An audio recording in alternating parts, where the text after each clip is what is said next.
नमस्कार दोस्तों, आज की हमारी कहानी है माँ। अगर आपको कहानियाँ सुनना पसंद है तो प्लीज़ हमारे चैनल को सब्सक्राइब करें, जिससे हमारा उत्साह बना रहे और हम आपके लिए नई नई कहानियाँ लेकर आते रहें। बर्तनों की आवाज़ देर रात तक आ रही थी। रसोई का नल चल रहा है। माँ रसोई में है। तीनों बहुएं अपने अपने कमरे में सोने जा चुकी है। माँ रसोई में है। माँ का काम बकाया रह गया था, पर काम तो सबका था। पर माँ तो अब भी सबका काम अपना ही मानती है। दूध गर्म करके ठंडा करके जावण देना है, ताकि सुबह बेटों को ताज़ा दही मिल सके। सिंक में रखे बर्तन माँ को कचोटते हैं। चाहे तारीख बदल जाए, सिंक साफ होना चाहिए। बर्तनों की आवाज़ से बहू बेटों की नींद खराब हो रही है।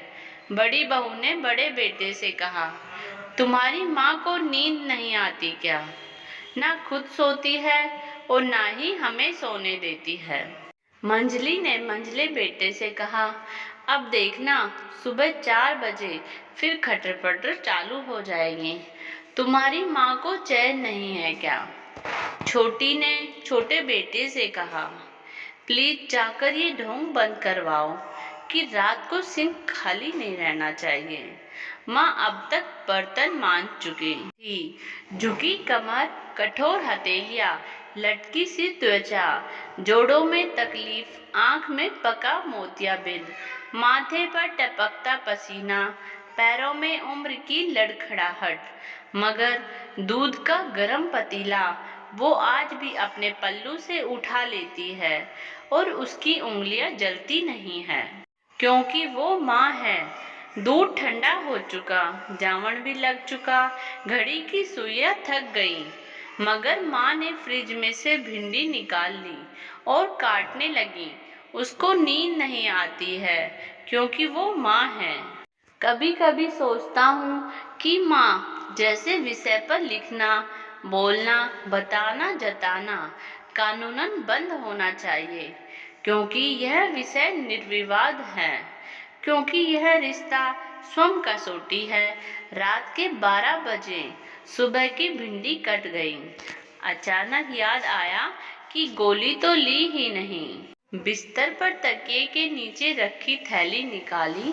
मूनलाइट की रोशनी में गोली के रंग के हिसाब से मुंह में रखी और गटक कर पानी पी लिया। बगल में एक नींद ले चुके बाबूजी ने कहा, आ गई? हाँ, आज तो कोई काम ही नहीं था, माँ ने जवाब दिया और लेट गई। कल की चिंता में पता नहीं नींद आती होगी या नहीं, पर सुबह वो थकान रहित होती है, क्योंकि वो माँ है। सुबह का अलार्म बाद में बजता है, माँ की नींद पहले खुलती है। याद नहीं कि कभी भरी सर्दियों में भी माँ गर्म पानी से नहाई हो। उन्हें सर्दी नहीं लगती, क्योंकि वो माँ है। अखबार पढ़ती नहीं, मगर उठाकर लाती है। चाय पीती नहीं, मगर बनाकर लाती है। जल्दी खाना खाती नहीं, मगर बना देती है, क्योंकि वो माँ है। माँ पर बात जीवन भर खत्म ना होगी, शेष अगली बार। और हाँ, अगर पढ़ते पढ़ते आंखों में आंसू आ जाए तो कृपया खोलकर रोइए और आंसू पोंछकर एक बार अपनी माँ को जादू की झप्पी जरूर दीजिए, क्योंकि वो किसी और की नहीं, आपकी ही माँ है। माँ, अगर हमारी कहानी अच्छी लगी हो तो प्लीज़ हमारे चैनल को सब्सक्राइब करें। Thank you. और आगे का पार्ट हमारे अगली कहानी में ज़रूर देखिएगा।